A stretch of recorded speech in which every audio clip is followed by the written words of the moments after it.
안녕하세요. 오늘도 갈등하는 당신의 TV 굿바이 갈등의 이현영입니다.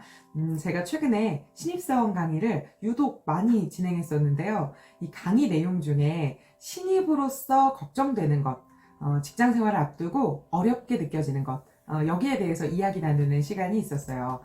우리 신입사원들은 첫 출근을 앞두고 무엇이 가장 걱정된다라고 얘기를 했을까요? 뭐가 제일 어렵게 느껴질까요? 여러분은 어떻게 생각하세요? 뭐 출퇴근 시간에 대한 궁금증이나 뭐 걱정 이런 것도 있었고 업무 적응에 대한 부분도 있고 뭐 다양한 걱정과 고민들이 있었는데 그중 꽤 많은 분들이 이야기해 주신 주제를 오늘 영상에 담아볼까 합니다. 바로 신입사원은 출근해서 무엇을 해야 하는가에 대한 내용입니다. 첫 출근을 앞둔 분이라면 혹은 이제 막 입사한 신입사원 분들이라면 특히 오늘의 영상 꼭 주목해 주세요.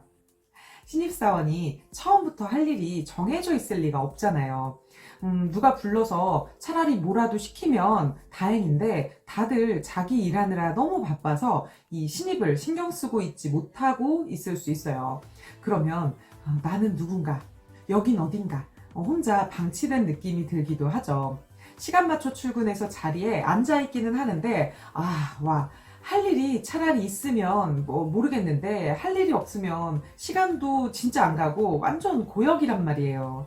일을 안 해도 월급을 주니까 오히려 감사하다, 개꿀이다 라고 말하는 월급루팡 같은 사람도 있겠지만 안 보이는 공간에 혼자 있는 것도 아니고 사람들 다 있는 사무실에서 나만 일을 안 하고 있으면 눈치도 보이고 불편하잖아요. 이때 우리는 무엇을 해야 할까요? 지금부터 정리해 드리겠습니다. 1단계 물어보세요. 누구한테? 우리 팀 선배들한테요.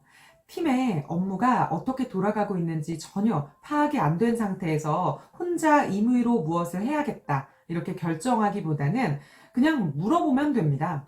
바쁘게 일하고 있는 선배들한테 이 말 거는 자체가 좀 부담스러울 수도 있지만 이거는 이겨내셔야 돼요. 이겨내셔야 합니다. 혹시 제가 지금 도와드릴 일이 있을까요? 지금 제가 해야 할 일이 있을까요? 하고 그냥 물어보세요. 그러면 선배들 반응이 각기 다르게 나타날 겁니다. 이걸 통해서 우리 팀 선배들이 어떤 사람인지 대략 파악도 가능합니다.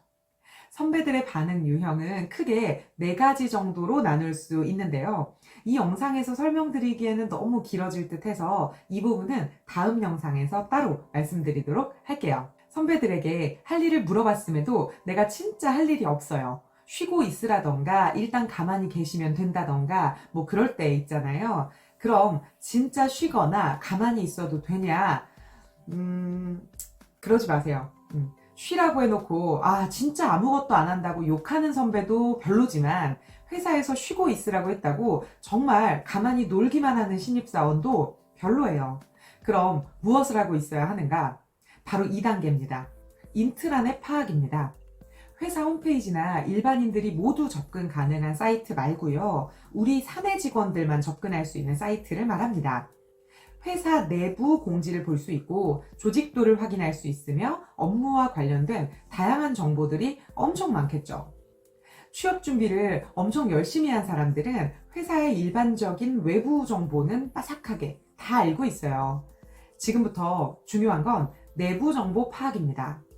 인트라넷이 어떻게 구성되어 있고 어떤 내용이 있는지 이 메뉴만 확인하더라도 나중에 일할 때 정말 도움될 수 있어요. 지금 올라와 있는 공지사항은 신입에게도 해당되는 내용일 수 있으니까 꼭 꼼꼼하게 살펴보는 게 좋고 나에게 직접적으로 관련되는 내용이 아니더라도 회사에서 어떤 일이 있는지 어떤 일이 일어나고 있는지 이걸 알아서 손해볼 일은 절대 없겠죠. 공지사항을 다 확인했다면 그 다음엔 조직도로 가봅니다. 조직도에는 우리 팀이 어떤 사업부, 어떤 본부에 속해져 있는지 이걸 다 볼 수 있단 말이에요. 이걸 확인하시고 나서 제일 먼저 할 일은 우리 팀원들의 직위와 이름을 외우는 겁니다. 내가 제일 처음 함께 일할 사람들, 나를 가장 많이 도와줄 사람들이죠. 우리 팀이 몇 명이고 우리 팀장님 성함이 정확하게 무엇인지 이거 헷갈리시면 안 됩니다.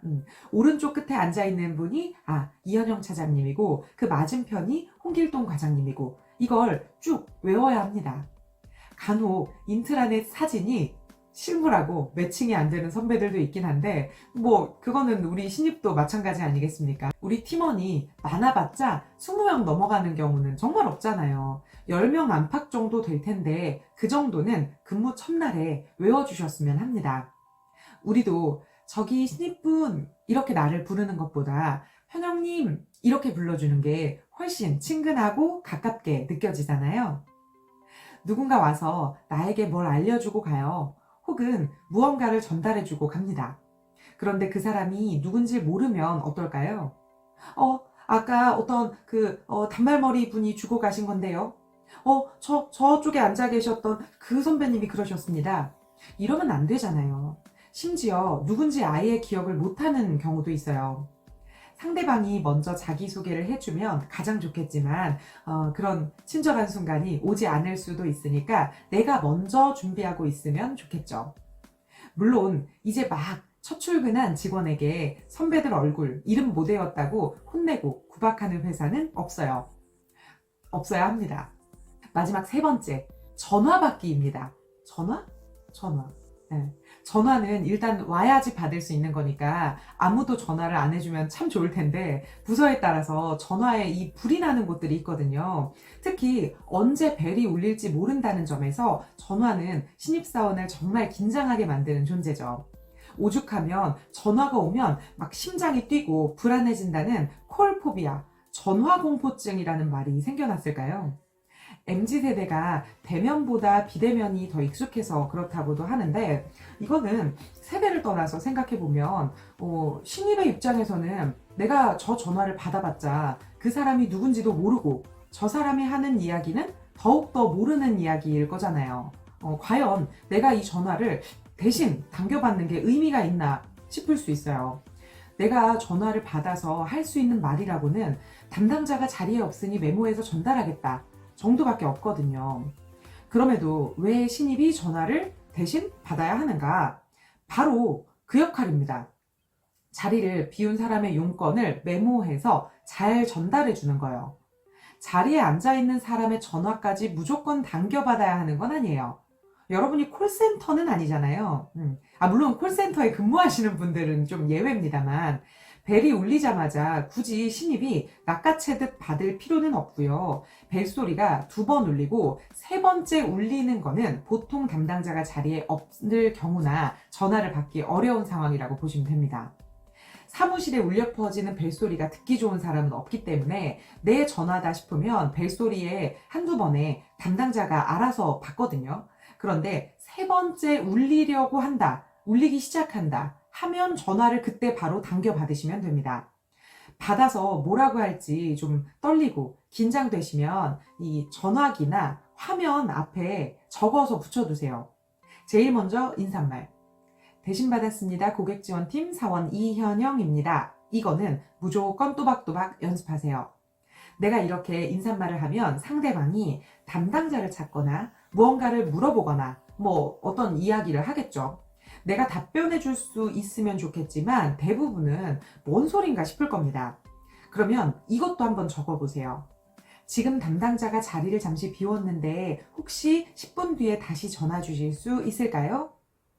지금 담당자가 자리에 안 계신데 메모 남겨드릴까요?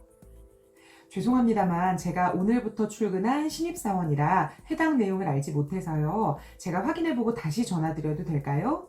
등 대표적인 몇 가지 표현을 적어서 붙여놓으세요. 너무 구체적으로 말할 필요도 없어요. 지금 선배님 잠깐 팀장님 자리에 가셨는데 거의 이야기 끝난 것 같은데 지금 자리로 오고 계십니다. 이럴 필요도 없고요. 지금 화장실 가신 것 같은데 한 10분 정도 되셨으니까 돌아오실 때가 된 것 같습니다. 이러지 마세요. 전화 건 사람이 급해 보여서 빠르게 좀 회신 주려고 하는 그 마음은 알겠는데 굳이 전달을 안 해도 되는 이 TMI라는 거 기억하세요. 또 내가 해결해 보려고 아는 것처럼 말했다가 문제가 될 수도 있고요. 애매한 답변으로 오히려 상대방을 짜증나게 만들 수도 있어요. 신입의 역할은 걸려온 전화의 용건을 내가 해결하는 게 목적이 아니라 걸려온 전화가 용건의 주인을 찾아갈 수 있도록 돕는 역할이라는 거 잊지 않으셨으면 합니다. 첫 출근하신 지 얼마 되지 않은 우리 신입사원분들, 내가 뭘 해야 할지 직접 판단하려고 막 고민하기보다는 주변 선배들에게 먼저 물어보시고, 그래도 할 일이 없다면 인트라넷 보고 정보 파악하기, 우리 팀원의 직위와 직책, 이름 외우기, 그리고 전화 당겨받기. 이 세 가지만큼은 우리 놓치지 말아요.